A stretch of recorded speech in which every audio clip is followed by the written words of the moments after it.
భారతదేశాన్ని సర్వసత్తాక ప్రజాస్వామ్య గణతంత్ర రాజ్యంగా పౌరులందరికీ సాంఘిక ఆర్థిక రాజకీయ న్యాయాన్ని ఆలోచన భావ ప్రకటన విశ్వాసం ధర్మం ఆరాధనల స్వాతంత్రాన్ని అందిస్తున్నాం. ఈ అవకాశాల్లోనూ సమానత్వాన్ని చేకూర్చడానికి వారందరిలో వ్యక్తిగత గౌరవాన్ని జాతీయ సమైక్యతను సంరక్షిస్తూ సౌభ్రాతృత్వాన్ని పెంపొందించడానికి మన ఈ రాజ్యాంగ పరిషత్తులో 1949 నవంబర్ 26వ తేదీని ఎంపిక చేసుకొని శాసనంగా రూపొందించుకున్న ఈ భారత రాజ్యాంగాన్ని మాకుగా మేము సమర్పించుకుంటున్నాము. జై రాజ్యాంగం, రాజ్యాంగం, రాజ్యాంగం, రాజ్యాంగం, జై భీమ్, జై భీమ్.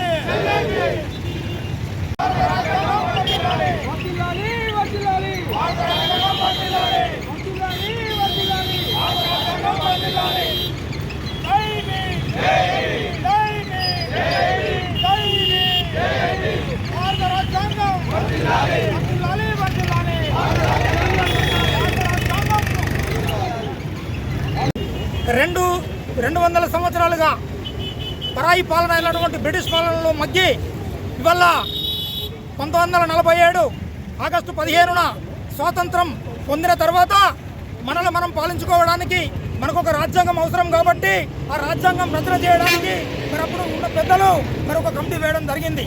బాబు జగజ్జీవన్ రావు గారి, బాబు రాజేంద్ర ప్రసాద్ గారి అధ్యక్షతన రాజ్యాంగ పరిషత్ను ఏర్పాటు చేసి మరి దానికి బాబు రాజేంద్ర ప్రసాద్ గారిని చైర్మన్గా పెట్టడంతో బాబు రాజేంద్ర ప్రసాద్ గారు మరి ఒక రాజ్యాంగ పరిషత్ ఉండాలని రాజ్యాంగ పరిషత్ను ఒక నియమించి దానికి బాబాసాహెబ్ అంబేద్కర్ గారిని చైర్మన్గా నియమించడం పట్టింది.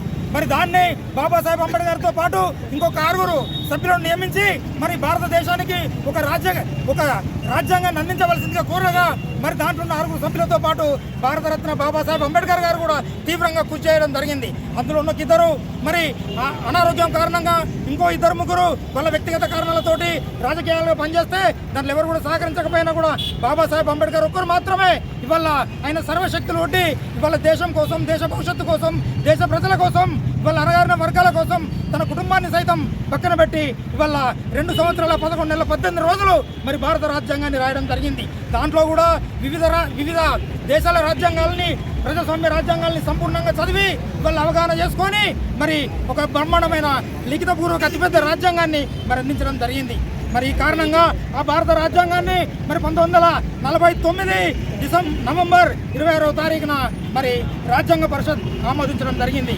మరి ఆమోదించిన తర్వాత దాన్ని 299 మంది సభ్యులున్న రాజ్యాంగ పరిషత్ ధర్మాసనం రాజ్యాంగ పరిషత్ దాన్ని ఏకగ్రీవంగా ఆమోదించి 1950 నవంబర్ 20వ తారీఖున మరి మనము ఈ రాజ్యాంగ పరిషత్ జరుపుకోవడానికి ఒక డేటు నిర్ణయించడం జరిగింది.